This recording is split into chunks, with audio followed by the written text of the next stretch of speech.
We're back to Homecoming in season 7 of SG1. I am David. I'm with Nicole Hello. and Evie. We're the Hello. Wormhole Extremists. Thanks for I like that we watching with both said us.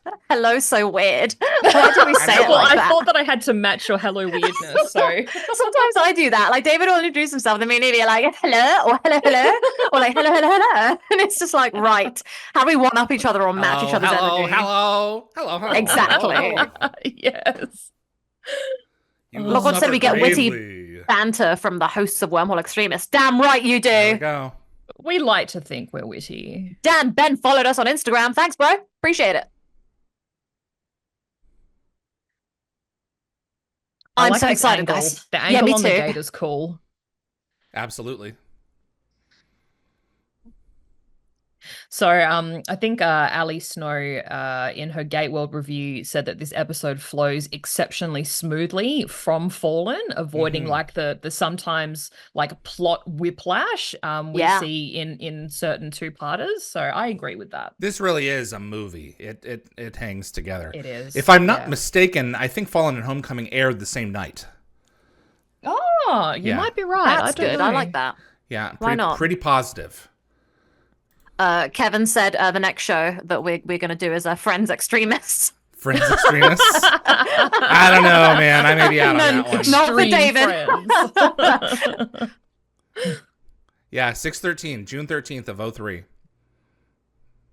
So they did air the same night. Oh, my birthday month. Yeah. Yeah. Your birthday month. Ugh, Yeah, I get a June whole babies. month. You will That's funny. disgust me.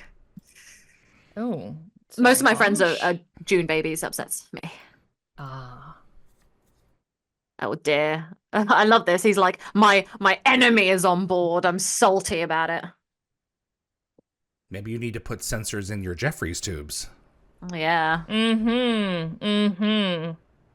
Didn't they give them some sort of like isotope so that they can't get They detected did, on the yeah. sensors? Yeah. I have notes on that later. That's right, the isotope. Yeah. I remember writing up about it. It keeps them hidden Yeah. for a few hours.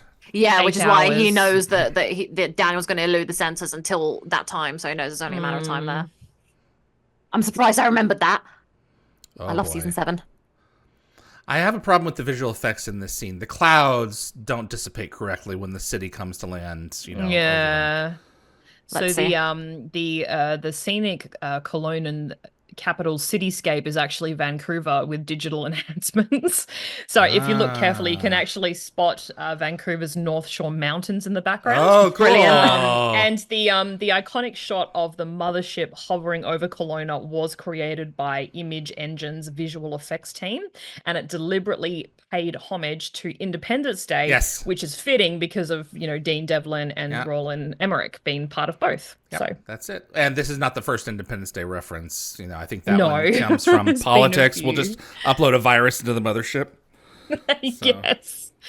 So apparently this two-parter actually I've written down two-parter premiere, so they must have gone back to back. There you go. It set a Sci-Fi Channel record with 2.43 million viewers. Wow. That is impressive. It's not very high, but, yeah. I mean, today it would be. In my head I was just like, well, maybe viewers like were worth more back then. You kind of like it was like money. They weren't streaming, Yeah. yeah. Yeah. I really despise what streaming has done to television. Yes. This is true. Yes, it is a rough landscape at the moment. Also, I refuse to watch commercials, so there. Yes, so do I. It sounds so snobbish. I don't do commercial I television. can't even remember the last time I watched the Super Bowl. So, Oh. Dan Ben shared the image with us on Instagram. I'm going to send it to you guys on Facebook, David, so we can look at it after the stream. okay. I have no idea what you're talking about, but okay. You'll see. Okay. It'd be a nice surprise. And Jack has proven right. I will never, Yeah. never trust a Gould. Well, this is the thing, though, is that you could be trusted in this case. He's just gone a bit old and forgetful. So Yeah, Yeah, but, I he mean- didn't mean to be. he has the brain backstabby. scramblies. 6 of the one, half a Yeah. dozen of the other. O'Neill is still right. True. Something. Yes. Yeah, he is still The right. shoe fell.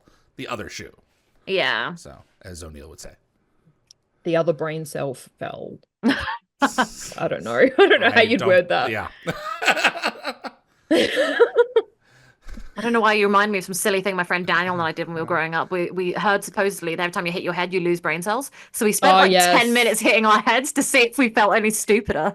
And I was like, wow. this is I think stupid. that rumor came to Australia as well. I Yeah. remember that vaguely. I remember them being like getting a call from Kelowna. It's like, can you please hang up? We may be getting another call. We don't want to be hearing from you anymore. Some people that we care about might be trying to come back through at some point. Go away. Yeah, just don't call us. We'll call you. Continue to blow yourselves up with your wacky politics, right? Are on you. Yeah, I do like this scene. I like how they just put a sliding door at the end of a corridor by the looks of it. Yep. Well, you've been detained because he's not going to kill you because he is a man of honor. Stand down, my friend. Or Jelna? I don't know if that's the dude's name. Was it just me, or did he walk away kind of robotic? Like there was something iffy with the film. So the staff, maybe. When the staff went up, it was choppy. And I don't know if that's just our copy. It was choppy. Okay. Did anyone else notice that when he lifted his staff to walk away, that it was like it was choppy? Yeah, shot? You're right. Oh, see, he's just going to get real with him. Yeah. He's got a bit of ghoul dementia. A god? Yeah. Yeah. So Martin Wood directed Kevin Otsuji and Christopher Judge to play these scenes with understanding rather than confrontation. And I think these scenes are particularly significant as Yu's declining health does foreshadow some major developments in season 8. 100%. And they're both honorable men. Yeah. They are. And Ali Snow, in her Gateworld review, appreciated how Oshu's loyalty conflict sort of adds another depth to the Jafar storyline. Yeah. And I think these scenes sparked interesting fan discussions online about potential solutions for Yu's deterioration. What I hate is that when Yu gets killed in season 8, I think we lose him. It's insinuated that he's, but he's not. Yeah, and I hate that we lose him like that. But I'm kind of glad that we don't see his death. That it's implied. Yeah. We just get his reaction as she turns around to go for him. I would have loved to see him join the new Jafar politics and everything after the Gould finally get taken down. He would have been such a great player. Would you say that Yu is confused? Oh my god. Dear Evie. Oh my god. Can we start rating your terrible puns? Some of these, Evie, you roll a 20, but on others, you roll a 1. Yeah. A natural 1. Big Well, brace yourselves, guys. There's more to come. Oh, no. So I think this bunker set we're seeing was actually borrowed from the TV series Jeremiah, which was actually filming at Bridge Studios at the same time. This makes sense. I read. Oh yeah, Lockwatcher just said that as well in the chat. Yes. Yeah. Huh. Well, I mean, if it's there and it works, you use it. Well, as we say, reuse, recycle. Yeah, exactly. I like that all the lamps get swung about a bit. Yes. The whoosh, the air was like, phew.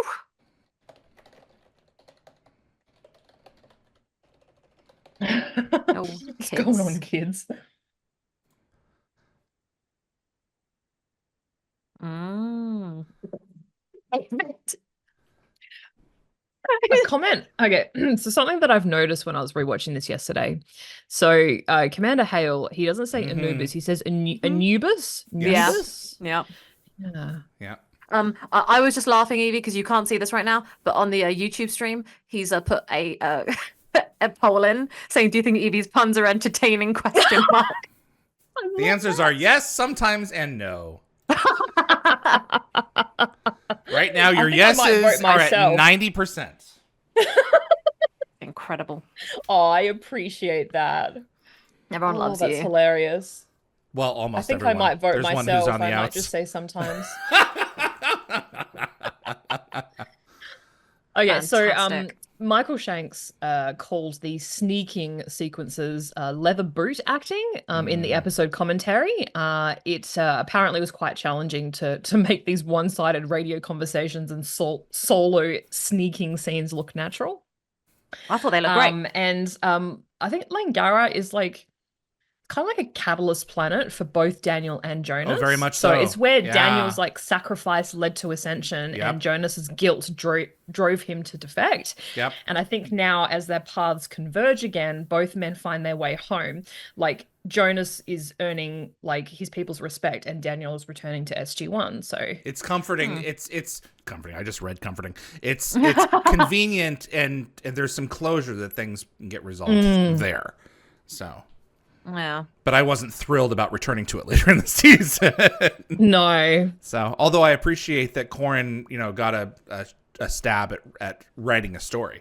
Yeah. That was cool. Yes. Yep. That is cool.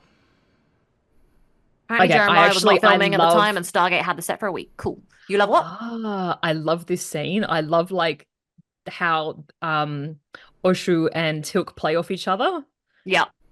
And I think while sort of Baal's appearance is quite brief, his influence does extend through like upcoming season 7 episodes like Orpheus, Avenger 2.0, and Fallout. And I think despite budget constraints, they did expand Cliff Simon's scenes as Baal, bringing him in specifically, I think, from LA.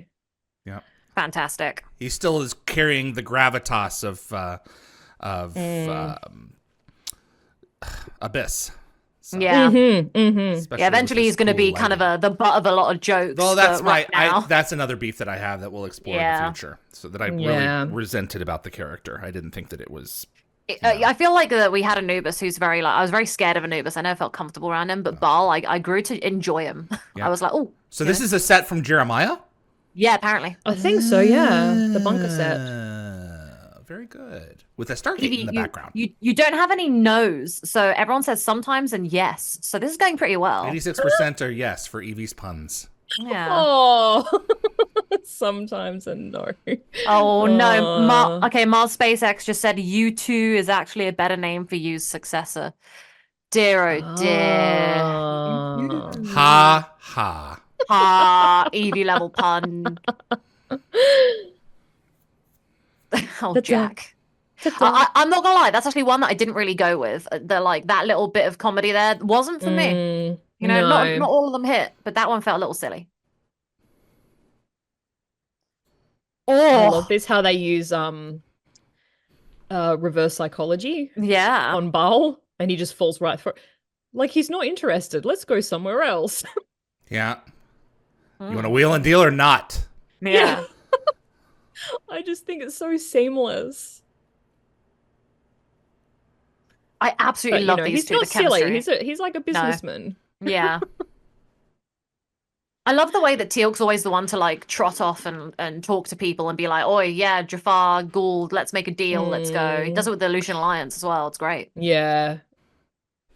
So, Teal'c is about to use the term. Yeah, he uses the term Stargate instead of Chapter I, which I thought was kind of interesting. Yeah, spending too much time with them humans. He's also using less eyeliner. Did you notice? Yes, I like it. He's dialing it back. A bit much. Yeah. Well, that was Junior's eyeliner, so he doesn't have a Junior anymore. So I could just imagine that every morning he pulls out his symbiote and then squirts a little bit of blood on his eyes and then puts it back in. I don't know why. It's like Ursula using those things, for her, lipstick. the sea, right? Like the sea slugs or whatever. Yeah.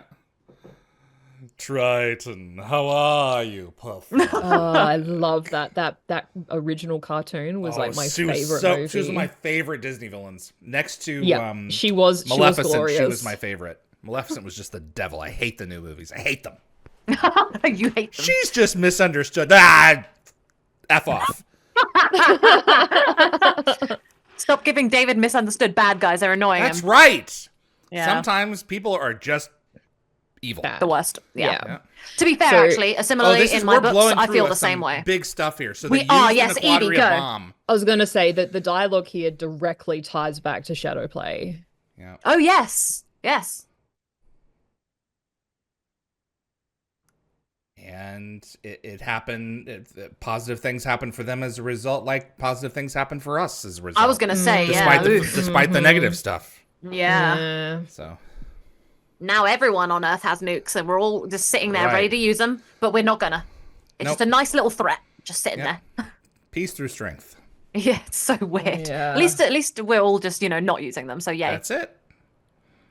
Believe me, you'd just know. there in case. That's right. Oh, Kevin just said something terrible. Oh, Yu's favorite band is U2. Yeah. Oh, Kevin. There's also a band called You Am I. Interesting. Okay. Can't you see just how much we love Kelowna? We're talking about others. Yeah. Let's go see what's happening in the chat, shall we? So. Oh dear. I find the politics so meh. Ambassador Draylock. I just love Me too. Her. I love her. Draylock is fantastic. I loved her back from the Gamekeeper. Yes. It's like outside. Yes. Is it nice outside? Jillian Barber. Yes. Sorry. Interesting production note. Apparently they had to reshoot this guy's scenes as Adrian Hoff as the Gorwald scientist because they had incorrectly given him a Jafar staff weapon. But like I couldn't find too much information about it, and it would seem kind of odd that he just walks in giving like a scientific report holding a staff weapon, but I don't know. Yeah, I'd say like, it's kind of like Daniel doesn't walk around with a P90 everywhere, He goes around with maybe a Zat in his pocket while he's doing his thing, so. Okay, so here is my, not beef, but this is something that I thought about yesterday, the extent of Daniel's isotope.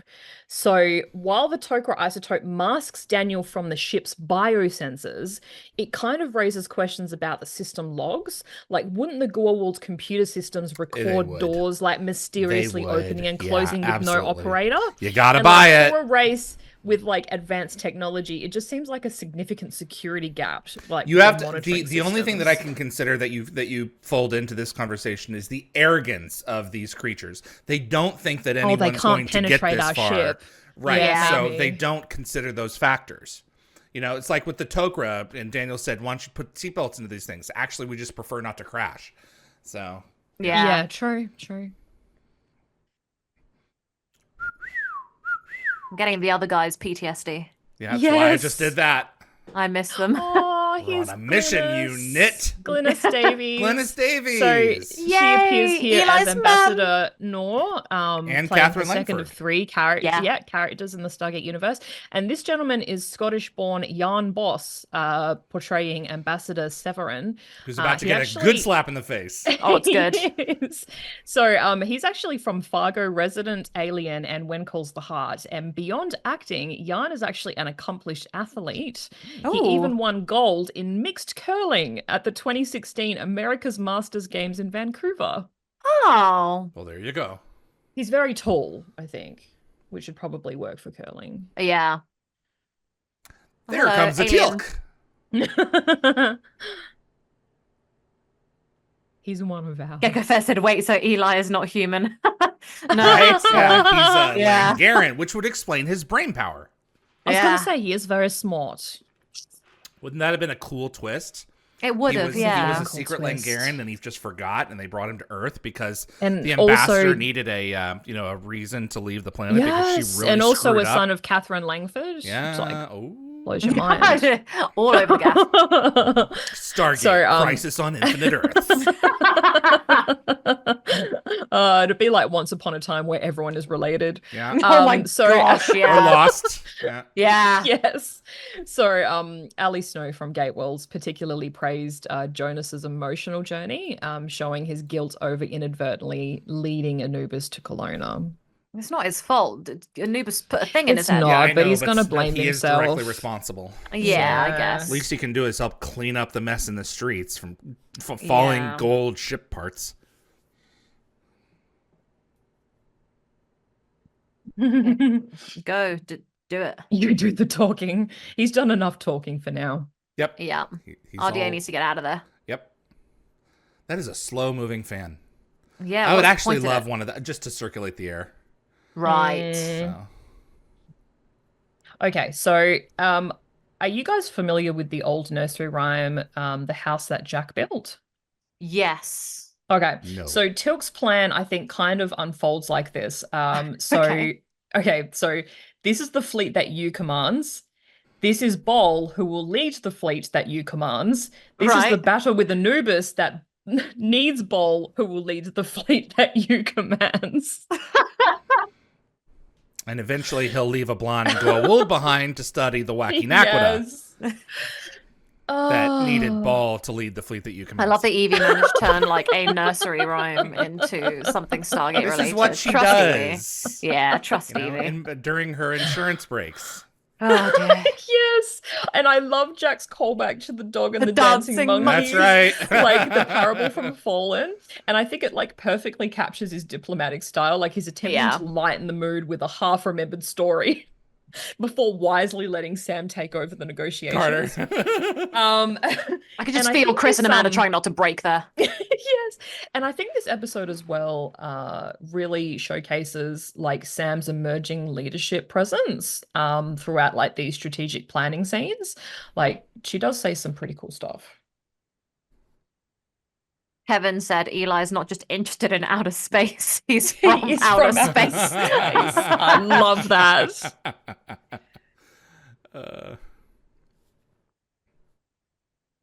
No one can compensate for the instability of Naquadria unit. Oops, sorry, never mind. Great McKay quote. That was a great McKay voice. Yeah. I would have liked to have seen this guy again, but he was replaced by Thoth in Evolution. Yeah. So do you guys think that Anubis hands out participation trophies for destruction? Like, congratulations, you accidentally leveled a city. Here's your gold star. I think he does that, and then he kills them. See the champagne and the cake afterwards. Yeah. Yes. Your death. A very large bottle. He's just got a storage room with very large bottles, like comically large bottles of champagne. He gives you it and then sends you to a room to celebrate that's actually the airlock.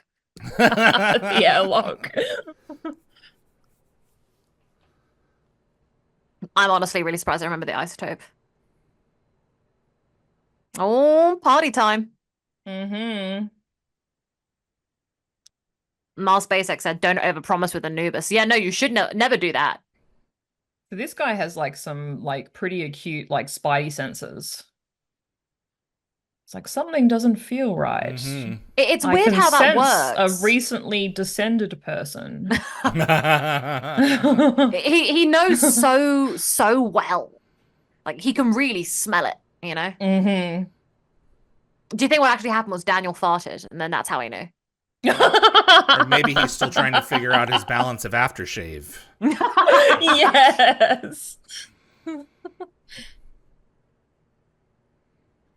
Oh dear, this is just like, this is a bad episode for Anubis. He's got a lot of bad luck coming. We got that prop, the gold tactical steering column thingy, and it was in bad shape. It was in pieces. Was it just stored incorrectly? I think it was.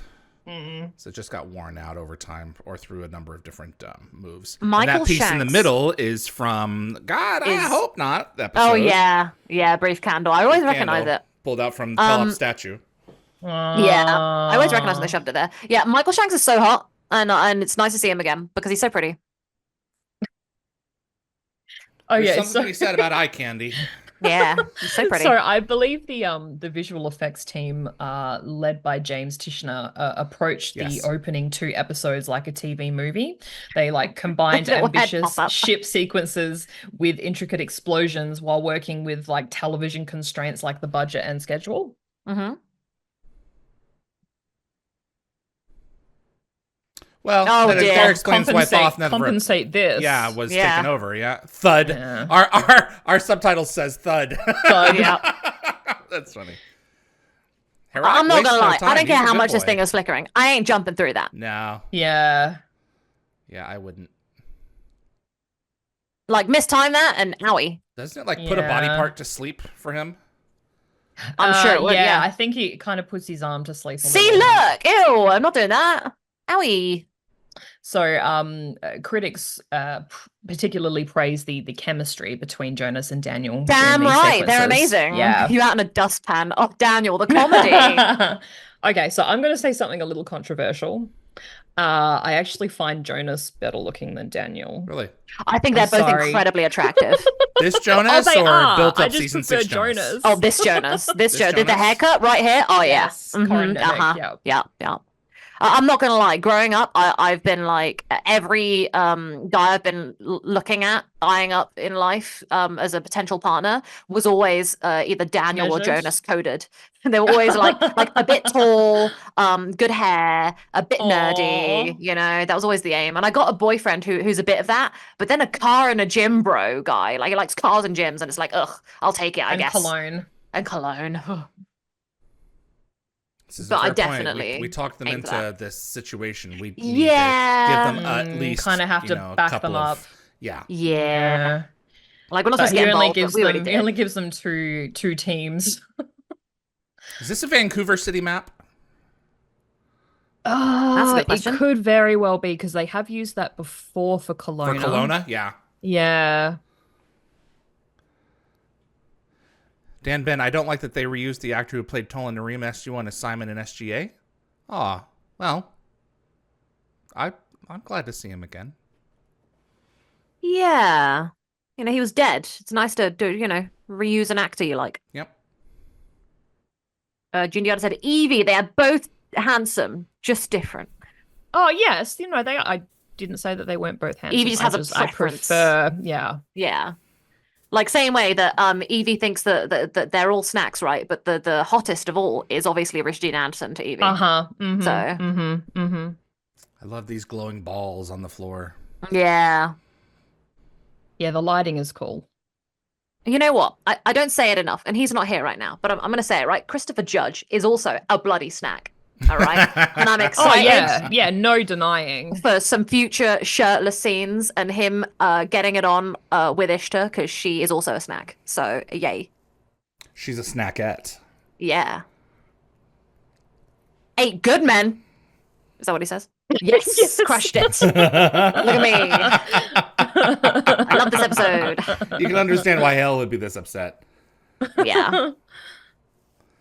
But he's about to turn. Like, having an army of men, like, not sneaking around and just, running in there might not be as good as 8 really good men. So, a bit undercover.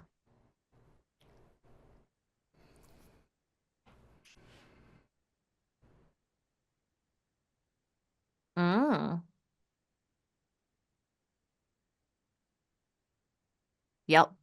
All kinds.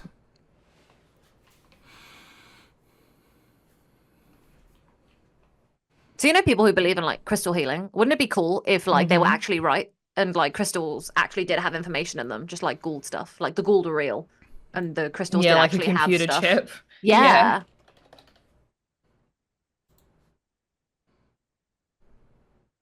So do you know which Gould was on Langara 3,000 years ago? I don't remember. Yes. He's Thanos. a bit. I was about to say he's a big purple guy for modern audiences. Oh yes. The Thanos snap.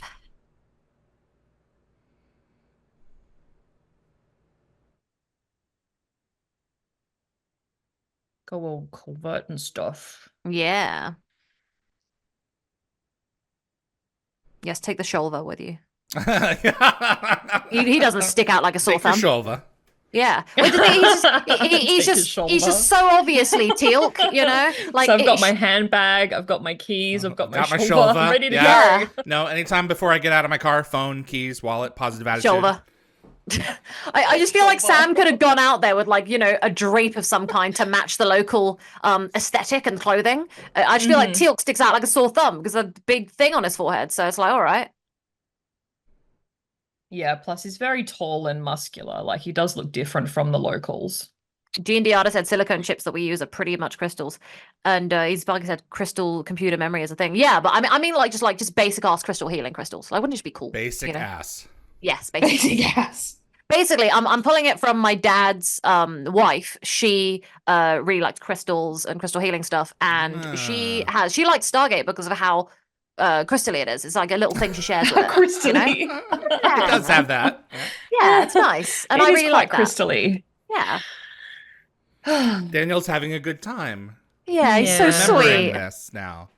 So, fans often debate whether keeping both characters would have worked, with some feeling that 3 smart characters might have been like too many for the team dynamic if they kept Jonas.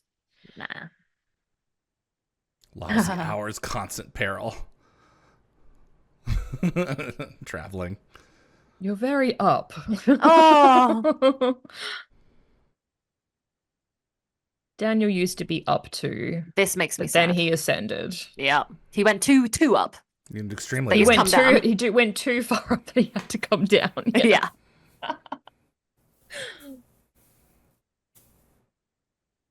Good conversation. Yeah, I think this is very cool, very healthy. Well, it kind of needed to be said. Otherwise, his departure would have felt a bit weird. Mm-hmm. Candy Mitch said crystals do have the ability to do something. So I actually don't believe in crystal healing myself. However, I've been gifted crystals for crystal healing, and I keep them in my vicinity because just because I don't believe in it doesn't mean good vibes can't happen. So I like to keep it nearby just because why not? So one of my favorite visual effects is the exploding ring platform, just chucking boxes everywhere.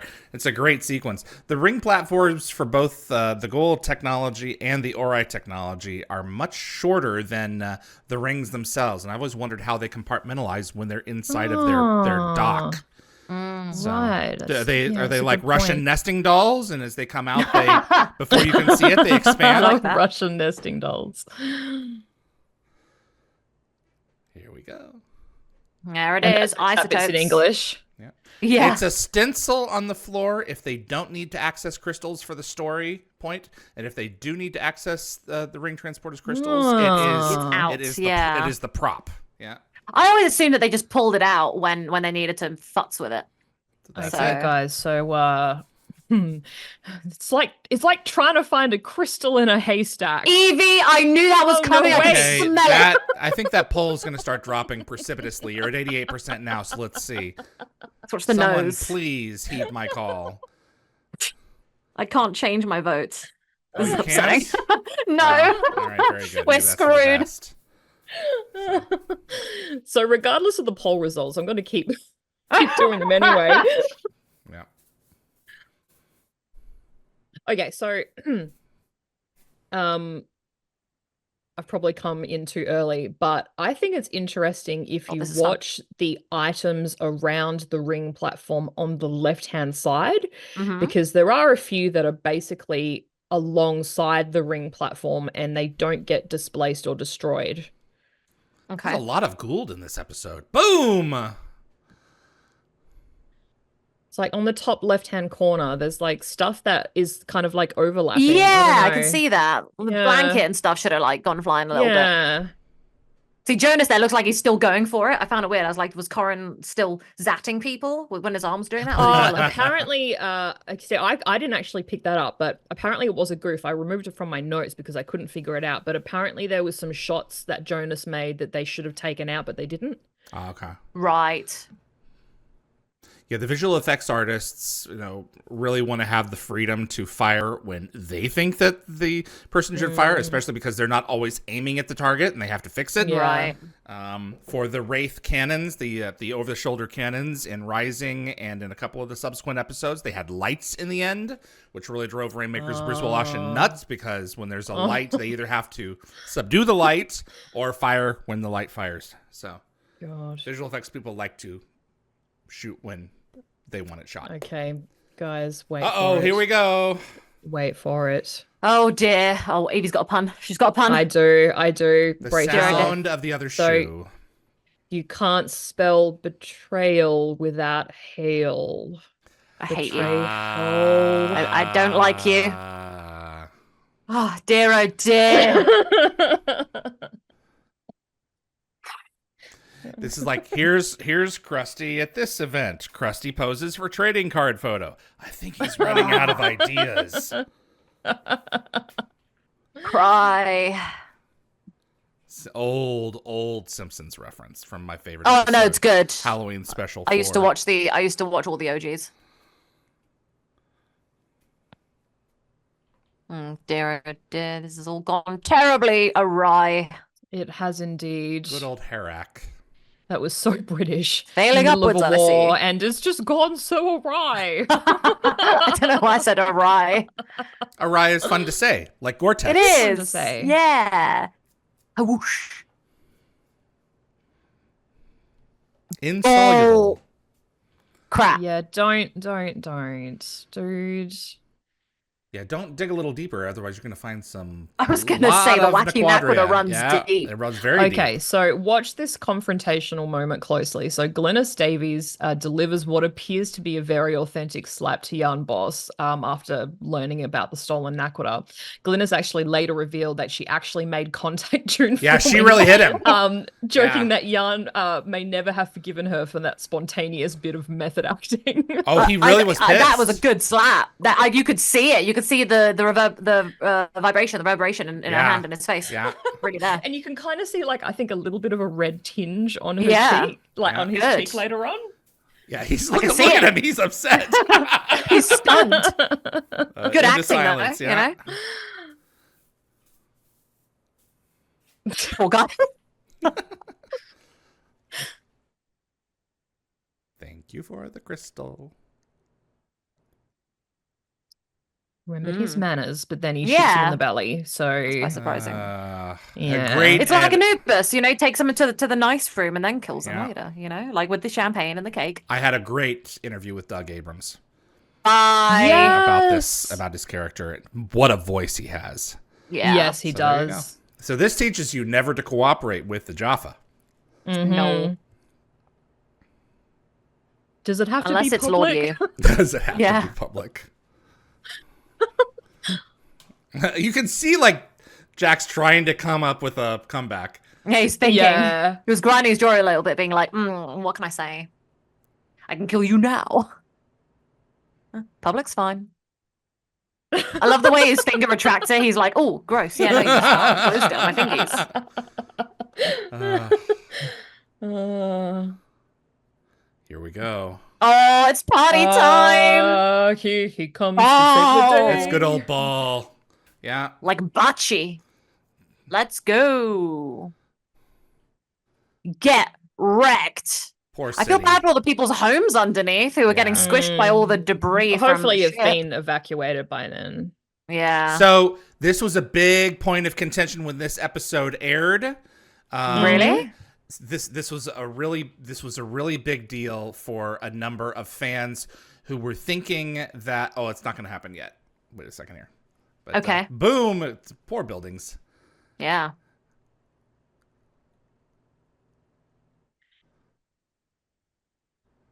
So wait. What is it?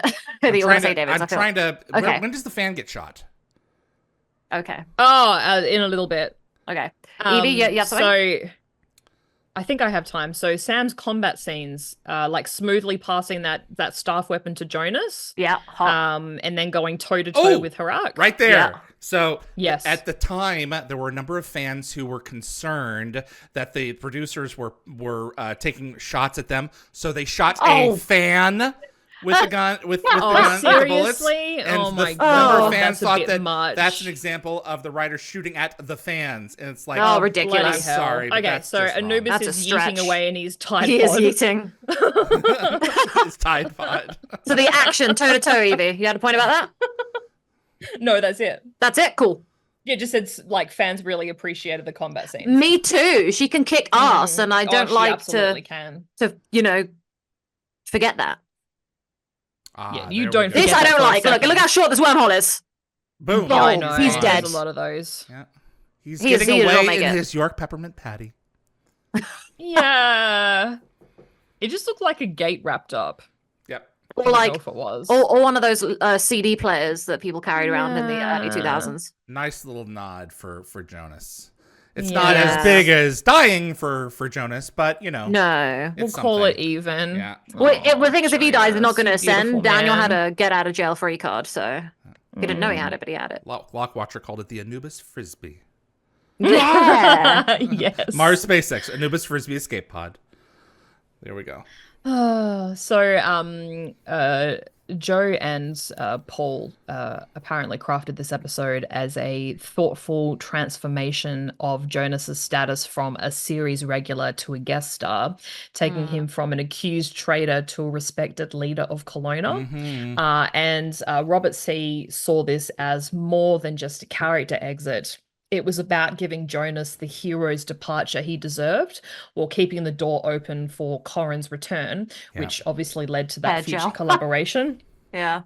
So Robert C. actually later reflected that Jonas's successful run on SG1 really showed how resilient the series could be. It really is. Major changes. Yes. And the experience gave the production team confidence for future cast transitions, including the significant changes that we saw in seasons 9 and 10. Damn right. Jonas was like it's because of him that we had like Vala come in, and she's one of my favorite characters. Like they had the confidence to make that change. Substitutions so I do work largely, you know? Yeah. This is a great send-off. This is fantastic. It is. I loved his relationship with Teal'c. You know, it was so good. Yes. So Teal'c's just so warm and welcoming, which is like funny because initially like, you don't see him like that, but he is, you know? Yeah, they're like the buddy aliens. Yeah. Are you suggesting an alien conspiracy? No. I love that. So good. And this is a big deal with Jack right here. This is a good one. Yeah. Oh, so good. He did a good job. Apparently Fetus there was apparently there was a deleted scene somewhere here. Actually, I've probably just prefaced this like way too early, but there was a deleted scene where Jack calls Daniel Space Monkey, and I think that would have been so cute if they kept it in. Yeah. Really? So just he like added it? He said intro. Space Monkey again in this episode? He was supposed to, but they cut it out. Oh, so it was a Daniel thing. So okay. Apparently, yeah. But Feed my fish. maybe they were running out of time again, or they didn't find it relevant. But I think it would have been kind of sweet. Good exit for the character. Yeah. I feel so sad. This is so bittersweet. I'm heartbroken that we lost Jonas. Yeah, but he's home. Daniel's home. I know. I remember just saying that aloud, Jonas watching that the first time. Yeah. Yeah. This is a great. The music is great. I'm the getting sequence is great. goosebumps even without audio. Yeah. And the way he's like, the last thing he says, we get paid for this, right? Yeah. So good. Well, Daniel's question about payment, I think, cleverly nods to like real military combat and hazard pay practices. Yeah. So good. Good dental. Good dental. Yeah. Good Their dental, chemistry here is so on point. Like ending it with Jack and Daniel having a little moment is adorable and funny. But also Jack doesn't properly answer his question, so Daniel must also be like, what? Look. Indentured servitude. Oh, by the way, you're working off a great deal of gambling debt. Just so you know. Yes. The music. Yes. They use the music at the end of Redemption part 2. Oh, really? And it warms me. Yeah, it's such the a same great tune. ending. Okay. So, Ellie Snow, in her Gate World review, appreciated how, like Daniel's exit in Meridian, Jonas makes his own choice. Yep. And I think that was well said. Yep. I'm pissed that Jonas is gone. Okay, I want that really noted. Okay. Yeah, I feel like it's disappointed. It screwed Corin behind the scenes, so I'm a bit pissed at that as well. I'm mad on multiple levels about what happened. I'm glad Michael came back, and I know they didn't mean anything nasty by it, and they left things open. But the fact that Jonas didn't come back for season 9 or 10, and the way that they didn't bring him back in any way, really annoys me, because they could have utilized him further, and they just forgot about him. Because Kevin says this episode gives Jonas the send off he deserves, so he can go find a girlfriend with a matching haircut. So, that was Homecoming.